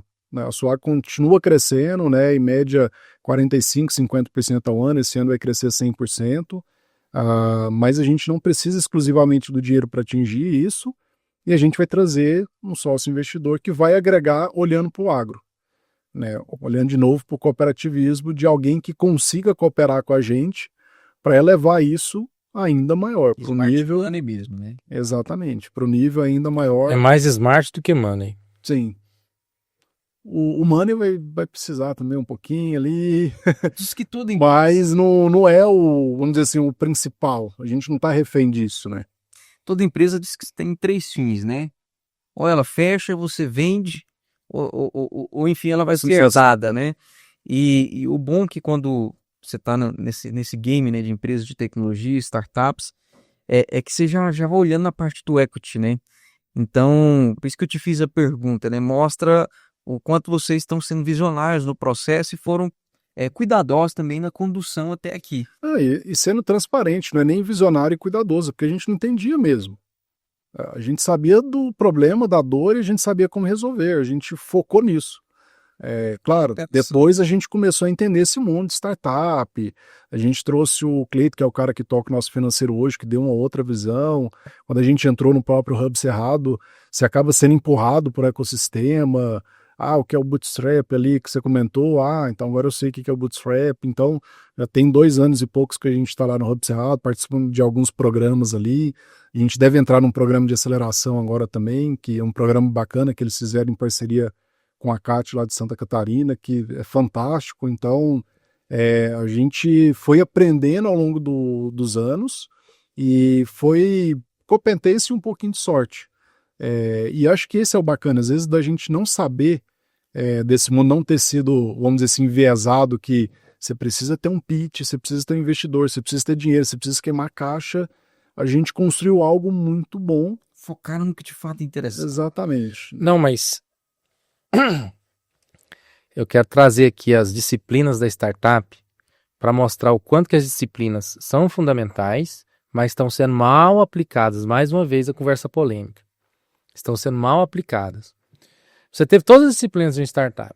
Você fez o MVP enquanto você trabalhava na sementeira. Você teve o Vale da Morte. Sim, é aquelas 2, 3 horas da manhã que você foi dormir a todo momento. Com certeza deve ter pensado em desistir em alguns desses. Porque dormir 2, 3 da manhã não é fácil, né? Depois dá um zumbido no ouvido, né? Abdicar de algumas coisas, né? Isso é Vale da Morte. Então, tem muita gente que acha que startup é molecagem, entendeu? É pular e agora vou andar de skate, pai. Não, startup é trabalho. E aí o trabalho, olha só, você começou, teve a ideia, a ideação, já focada no problema. Você viu o problema. Você desenvolveu o MVP, que era uma planilha. Fez. Belezinha, rodou, né? O que foi seu pitch? A hora que você conversou com o chefe e ele falou assim, eu vou ser seu primeiro cliente. Isso é muito mal vendido, sabe, Gabriel? Pitch, agora 1 minuto, apresenta, 2 minutos, 3 minutos, e sai. Cara, isso... O mundo real não é assim. O mundo real não é assim. Aí, o elevator pitch é uma conversa de elevador. Aí o cara usa PowerPoint na conversa de elevador. Entende? Porque nós estamos crescendo 6%, 10% e tal. Você quer ouvir isso? Não, sabe aquela dor? Eu resolvo ela. É isso que é conversa de elevador. Foi esse o sucesso de trazer esse cliente como primeiro, porque todas as dores estavam nítido. Quando a gente foi falando e a gente mostrou ali um protótipo ali do que seria o sistema, eu falei, nossa, mas tá tudo resolvido e agora? Eu chamei elevator pitch, porque lá nos Estados Unidos tem esses prédios sem andar, 150 andar. Aí dá tempo de você conversar com a pessoa. Quando eu fui apresentar pela primeira vez numa aula de empreendedorismo o pitch, eu falei, gente, isso é porque é uma conversa de elevador. Eu pensei, cara, 30 andar, que é um prédio já grande, né? Aqui em Goiânia, a gente tá em Goiânia. Né? Talvez você tá em Balneário Camboriú aí com prédios na casa de 60 andares, é diferente. Mas aí você pega, né, prédios de 30 andares, cara, não dá nem para falar oi, bom. Você fala assim, oi, bom, nossa, vai chover, né? Corinthians ganhou, chegou, andar, tchau. O seu pitch vai ser esse. Não dá. Mas eu tenho uma ideia aí. Aqui em Goiânia chama Boteco Pitch. Boteco Pitch, entendeu? Então como é que funciona? É assim, ó, essa conversa dá para ter num boteco? Sabe, é aquele momento assim, ó, você foi lá, encontrou, você tá lá com seu amigo, encontrou, esse aqui é o João, ele é produtor rural. Agora eu vou fazer um boteco pitch, entendeu? Nós lá tomando a nossa cerveja, eu vou falar, a gente faz isso, faz aquilo outro, bom demais e tal, pai, boteco pitch. Você tem o prazo de secar essa garrafa. É o prazo de secar uma garrafa, é o boteco pitch. E não tem PowerPoint, não tem plano de sei lá o que, entende? Porque você não está vendendo nada ali não, você está vendendo o seu produto, você não está vendendo a sua solução, seu negócio. Seu negócio nem existe, cara. Você vai vender o quê? Entende? Você não validou nada, você está vendendo o produto. Você quer primeiro saber o quê? Se alguém é capaz de pagar para usar aquilo ali, sabe? Ou pelo menos se alguém quer usar de graça. Tem isso. Acho que os primeiros que eu tive que vender, primeiro, né, a ideia para o Paulo. Então foi o lanchonete pitch, né, que a gente fez uma lanchonete. Um sócio. Depois eu tive que vender a ideia para o Felipe, que foi o primeiro ali na parte de tecnologia que eu trouxe, né? E foi engraçado porque até chegar essa parte, né, tinha um MVP que era planilha, depois SharePoint, e eu fiz um protótipo, e aí eu até coloco para dar os créditos aqui para ele, o meu colega Rodrigo Arantes, que trabalhou comigo lá no call center, eu ia para lá dia de domingo lá pra gente desenhar esse protótipo, porque eu queria mostrar alguma coisa. Não era o sistema, era só telinha que você clicava e ele aparecia, como se fosse o PowerPoint, né? Então a gente fez um protótipo lá no Figma, né, com o meu amigo Rodrigo. E aí esse protótipo que eu apresentei para a empresa falou, beleza, vamos fazer. Quando eu fui falar com o Rodrigo, ele já tinha ido para uma outra empresa, estava num outro momento de vida, falou, cara, não vai, eu sei que ele já conhecia como que era o mundo das startups. Ele já tinha essa noção, falou, cara, não vai dar, porque agora, nesse momento agora de vida, meu foco é outros objetivos, e eu sei o quanto vai ser pegado, e ele foi muito honesto e transparente, agradeço demais ele, sempre ali por isso, porque ele falou, cara, se eu for, eu vou atrapalhar. Não vou te ajudar.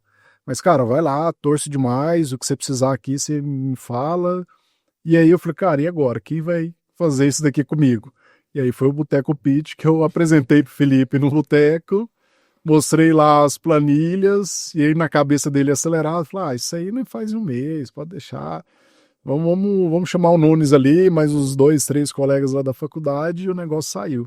Então, realmente, claro, não os investidores, né? Mas você convence, fala com as pessoas, às vezes em ambientes ali que você tem uma abertura, e dali que nascem, às vezes, as melhores ideias, né? É networking, né? Exatamente. Não forçação de barra, não. A gente vê muito, o cara tá na ideação ainda, o produto dele nem validado tá, ele não construiu nenhuma instância funcional que quando cai uma chuva ela não queima, não explode. E ele já tá achando que a startup tá na valuation de 10 milhões. O mais importante é vender. Faz sua primeira venda. Isso. Faz sua primeira venda, Tem entrega valor e aí dali pra Tem uma você série do Netflix que eu recomendo demais, chama The Playlist. Fala da história do pessoal do Spotify, né? E é isso, o cara recrutando o desenvolvedor, o cara recrutando o cara do marketing, o cara recrutando tal, recrutando o time, entendeu? E para tudo isso, isso é que é o verdadeiro pitch, é você trazer investidores para o seu negócio. Mas o investidor é o seu colega que vai programar, porque às vezes dinheiro resolve. Nem sempre. Eu tô com fome, tô com sede, tô com $1 milhão aqui no bolso, no meio do deserto de Saara e com sede. Dinheiro não resolve. Entende? Você tem $1 milhão, né, no bolso, para pagar aí, mas está numa super bolha de desenvolvimento, você não acha desenvolvedor livre para programar. Adianta? Não adianta. Entende? Então, é muito melhor você trazer um desenvolvedor para perto do que, de fato, pensar no seu no cash. Mas eu vou precisar de cash amanhã. Aí é outros 500. Cash quando precisa de cash. Tecnologia quando precisa de tecnologia. E no início, todo negócio precisa de tecnologia mesmo, é testar. Eu estava vendo a história da Monsanto um dia desse para trás, num documentário no YouTube. É tão interessante, né? Por mais que ela foi polêmica, né, em alguns momentos, né, passou por alguns desafios judiciais, sociais, humanos e tudo mais, foi processada, mas ela nasceu de uma dor tão... O cara queria destruir lá uma determinada espécie de uma planta que fazia mal para os filhos dele, e pesquisou lá e foi onde ele achou o tal do 2,4-D, que é a fórmula do glifosato, que depois eles descobriram um jeito de pôr a soja resistente a isso, e juntou o defensivo com a semente. Olha que ideia interessante, né? Ou seja, a biotecnologia nasce de uma ideia legítima, de uma dor legítima, de um problema legítimo, e ele não foi vender isso inicialmente. Ele foi primeiro fazer funcionar. E ele vai atrair para ele o quê? Quem é necessário para fazer funcionar. Só. O primeiro investimento e mais valioso é o investimento de tempo. Isso. É o que mais vale. Tempo é o mais valioso. Essa história da Monsanto, só para fechar ela, é interessante que a pesquisa que vinha para o glifosato, que é o ingrediente ativo, né? Veio depois lá as marcas, enfim, Roundup, da Monsanto, mas ela vinha de uma pesquisa da linha farmacêutica. E eles viram que aquela molécula poderia ter feito, né, de fato, efeito herbicida para outras plantas. Mas você disse que tinha outra sugestão também para o pitch, eu fiquei curioso. Sim. Você tá lá subindo o elevador de 30 andar, a pessoa que você quer falar vai descer lá no 18º, 18 andar, não dá para eu falar rápido com esse cara. Você sem querer esbarra e aperta tudo lá. Ele vai parar nos 18, e aí você vai ter no mínimo ali quase uns 8 minutos ali, talvez, dependendo da velocidade. Explicar, olha, deixa eu te falar, agora que nós estamos nessa presepada, eu tô com uma ideia aqui. Olha que coincidência, ó. Amális, bem, parabéns. Deixa eu te contar. Ó, tem uma startup aqui, uma empresa que gerencia royalties de biotecnologia da soja, já está reportando mais de 1 bilhão de royalties de biotecnologia, integrado com o ITS e resguardando bem o mercado, o elo entre a indústria sementeira e o agricultor para que todos fiquem satisfeitos e honestos, que todo mundo receba e pague o que é devido. Aí você consegue falar com ele para trazer o investimento. Esse PI tá bem feito. Está bem feito. Viu? Precisou de PowerPoint? Não precisou. E olha só, dá pra ir pro Shark Tank, né? Dá. O cara fez pitch já no Já. Barão. Sabia que ele não era estranho. Tive um pé lá já, né? Eu não conto essa história. Para um episódio futuro. Como é ir no Shark Tank? Como é ir no Shark Tank? É um bom episódio. Vai. Mas, o Val, que nós caminhamos aqui já pro nosso encerramento. Uma honra para nós, né? Que bate-papo. Tem que ter outra edição, né? Tem que chamar para disposição. A gente bater papo outras vezes, que eu acho que tem mais assunto. Mas a gente sempre gosta de fechar aqui, né, Calaça, deixando uma visão de como é que a gente imagina esse agro do futuro. E cada episódio a gente tá falando com um convidado diferente, às vezes eu e o Calaça repercutindo algum tema que a gente achou interessante. E sempre tem uma visão diferente a cada perspectiva, né? Cada ser humano traz consigo uma história. É um aprendizado grande. Um aprendizado grande, né? De um setor dentro do próprio setor, né? De uma área dentro do próprio setor, aliás. E eu faço a pergunta, né? Como é que você enxerga esse agro do futuro do seu prisma, da sua perspectiva de atuação? Como é que você vê a tendência, né, que o setor pode estar evoluindo e a gente, em pouco tempo, médio, longo prazo, a gente pode estar acompanhando essa visão? Não, bacana. Acho que até fazer um adendo antes de fazer essa resposta, acho que uma coisa para ressaltar.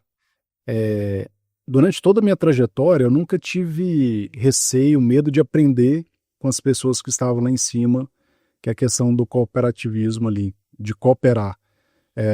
E acho que essa, vamos dizer assim, habilidade de conversar, poxa, até na época que eu era menor aprendiz do call center, quando eu fui sair de menor aprendiz, que encerrou o contrato, depois eu fui contratado, eu conversei com a dona, com a presidente lá do call center na época, para ela me dar um feedback. E ela pegou e me falou, nossa, Val, você pediu, né? Pedi. Fui lá primeiro agradecer a oportunidade, era um primeiro emprego, foi muito bem recebido, me ensinaram bastante. Então fui na coordenadora, na gerente, em todos ali.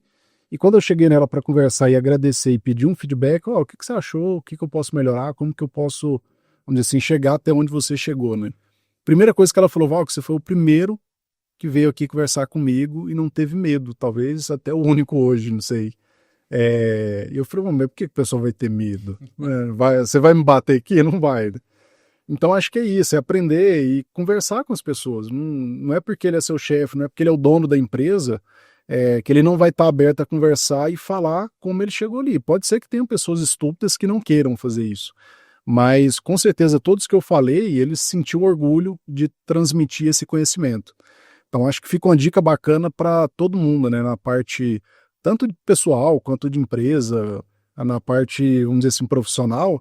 Conversem com as pessoas que chegaram onde você quer chegar, entendam o que eles fizeram e aprendam com eles, né? Na vida você tem duas formas de aprender, sofrendo ou ouvindo quem já passou por aquilo ali. Fantástico. E olhando para a parte do agro, né, o que eu espero, eu vou dar um exemplo, e de novo, olhando para essa parte da cooperação, que aconteceu com a gente, e fica um recado para as startups também, não se abalar com qualquer não que vocês recebam, vocês vão receber com certeza mais não do que...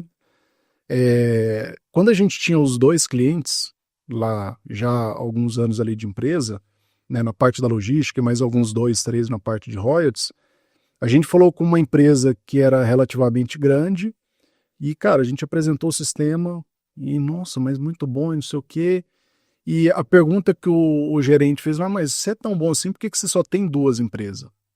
E na hora lá eu fiquei meio sem saber como responder, né? Eu tentei justificar a questão do investimento e tal, a empresa enxuta e tal. E aí eles não contrataram a gente, né? Vieram até conversar um tempo depois. E eu saí de lá bem chateado, tipo assim, poxa, cara, o negócio funciona, é bom, resolve o negócio dele. Era até no dia do meu aniversário. Falei, cara, eu me dispus no dia do meu aniversário de vir aqui, viajar. E no mesmo ano, poucos meses depois, a gente teve a conversa com a BASF. E depois eu fui conversar com o pessoal, né, da AgroStart, que é um departamento incrível lá, que é um departamento que coopera, não só dentro, mas externamente também com outras empresas para fazerem coisas juntas. Eles comentaram que falaram, a gente só trouxe vocês para fazer a POC, para rodar aqui dentro, porque vocês já atendiam 2 grandes clientes. Então, acho que o agro do futuro é ter a visão para estar aberto a novidades. Não se fechar, não olhar, ficar com aquele olhar viesado. Nossa, mas por que só 2? Poxa, uma multinacional olhou totalmente diferente. Eles têm 2 clientes foda. Eles fazem algo bom. Então, eles estão credenciados a entrar aqui, rodar um projeto com a gente. Pelo que a gente viu, atende e a gente consegue avançar com eles, né? Então, o agro do futuro, para ele continuar prosperando, para ele continuar sendo o agro que é, né, hoje tão grande aqui no Brasil, é olhar para as novidades, estar aberto, claro, com toda cautela, com todo cuidado, mas estar aberto às novidades, a testar, não só empresas de fora, mas dentro de casa mesmo. Às vezes tem talentos importantes dentro da empresa que são abafados porque as ideias não são colocadas à prova, não são testadas, né? Então acho que ter esse senso para cooperar de novo, que é o que a gente falou aqui o episódio todo, mas eu achei bacana trazer essa visão da cooperação, é olhar isso, né? Ver o copo meio cheio e não ver o copo meio vazio, para continuar crescendo e a gente colaborando com todo mundo, né? Top. Legal demais. Top, é isso. E aí, Resumiu. Resumiu tudo, né? Resumiu. O agro do futuro é um agro cooperativo. Um agro que nós nos integramos, nos juntamos para resolver problemas comuns. Porque o agro por si só é grande. Resolve problemas grandes. E um problema necessário, que é alimentação, vestimenta. A gente não consegue ter isso sem agro, gente. É impossível. Encher barriga precisa de plantar, precisa de criar. E não tem essa que é só a agricultura familiar que alimenta, né? A carne que está no prato foi de um animal que foi alimentado, de algum cereal que foi produzido. Até a agricultura familiar usa agricultura grande. Quando você vai, por exemplo, eu estou criando lá 5 porcos e vendo no Natal. Mas se eu estiver tratando esses porcos com milho, com ração, exatamente, com sal, se eu estiver transportando esse porco num caminhão, se eu estiver matando esse porco num frigorífico, eu estou acessando a estrutura. É isso que a gente tem que pensar, gente. Não é em timinhos. Eu tímido isso, tímido aquilo, tímido aquilo outro. E nós vamos brigar. Espaço para todo mundo. É a integração. Tem coisa que grande não dá conta de fazer, tem coisa que pequena não dá conta de fazer. E a gente precisa de tudo. Eu gosto de comer alface. E eu não vou ter um grande agricultor produzindo alface, porque não dá lavouras e lavouras lá no Mato Grosso de alface, vai murchar. Né? A hortaliça é algo diferente, é um pequeno produtor produzindo. E eu gosto de alface, gosto de rúcula, entendeu? Gosto de chicória, aquela amargosa, entendeu? Quem vai plantar isso? O pequeno. Mas eu também gosto de picanha. Entendi. E a gente já sabe que para o boi ser vantajoso, você tem que criar uma quantidade significativa. Que senão você vai tomar prejuízo. Isso é certo. Então, por exemplo, eu gosto de queijo. Só que para produzir queijo precisa de leite. E o produtor de leite vai produzir pouco leite? Não tem jeito. Então, a gente tem que aprender que é junto que a gente vai fazer esse agro melhor. Sem esses bairrismos de fulano contra beltrano. No fundo, a gente está falando de produção de alimento, algo milenar, algo que transformou a humanidade, que fez a gente deixar de ser nômade e que construiu as primeiras cidades quando a gente aprendeu a agricultura. E ainda assim precisamos dela até hoje e vamos precisar para sempre. Por mais que venham elementos sintéticos que construam proteínas sintéticas no futuro, talvez nós já teremos morrido, mas a síntese dos materiais que vão ser utilizados, eles virão de algum lugar, né? Exatamente. E esse lugar provavelmente é um cultivo, que não necessariamente vai ser soja, milho, vai ser um fungo, vai ser outra coisa. Mas tudo é da Terra, é do planeta. É por isso que a vida está aqui, não está no outro planeta. Porque é aqui que dá certo de fazer esse ciclo e o agro funcionar. Então, independente do que as pessoas estão falando bem ou mal, né, esse burburinho, é necessário, porque a barriga ronca e quando ronca, a gente quer comer. O agro do futuro é resolver esse problema de uma forma mais prática, mais ágil e mais cooperativa. E sustentável. E mais sustentável. Para mim ficou muito claro aqui, né? Aprendi demais aqui. Bom que a gente aprende mais com os convidados, né? E sentar nas mesas que tem gente diferenciada é muito bom. E é uma honra, viu, Walker, ter você aqui conosco. E para mim ficou muito claro que toda o recorte que vocês observaram do mercado, esse agro do futuro, ele tem muita organização processual, né? A nova revolução que a gente tende a ver no agro, além da digitalização, não é só digitalizar por digitalizar, né? Mas como que isso vai ter uma organização e o quanto que isso traz de eficiência, né? E você deixou isso aqui muito bem claro. Como é que a gente encontra o Walker? Como é que a gente encontra a Sul, o Agro Soluções? Onde é que vocês estão? Deixa aí os seus contatos, Walker. Bom, a gente está sediado em Goiânia, a gente está ali no Hub Cerrado, então fisicamente pode ir lá tomar um cafezinho ali com a gente, com o Aitan, o Magno e tudo, a turma toda. Nas redes sociais, sou Agro Soluções, tudo emendado, tanto Instagram quanto LinkedIn. E o Walker, por enquanto, ele só tem LinkedIn, não tem Instagram. Walker Novaes. E como é que funciona essa vida sem Instagram? É boa? Pô, o pessoal às vezes fica na dúvida, será que tem, não tem? Mas eu não sinto falta, não, acho que tá tranquilo. Lá no Instagram da Sou Agro ali, acaba aparecendo um pouquinho lá com o marketing. Falou, você tem que aparecer, você é bom de gravar vídeo. Falei, então vamos gravar, faz os roteiros aí que a gente grava. Mas lá no LinkedIn lá, a gente tá lá movimentando também e tá bacana. O LinkedIn é muito bom, né? Você tem uma ampla possibilidade. Eu digo que o Instagram tem que viver uma revolução, porque à medida que a gente pensa que os conteúdos têm que ser cada vez mais curtos, mas isso é raciocínio fragmentado. E aí você não produz profundidade. E na contramão disso, a gente vê os podcasts, esses conteúdos que são mais longos, mais completos, tem início, meio e fim, crescerem, né? Então a gente vê que eu acho que você não está no caminho ruim, não. Eu creio que ele tem que ter uma mudança para que ele continue pertinente, né? Porque senão os próprios usuários vão passar a não ter tanta evolução assim. Walker, brigadão.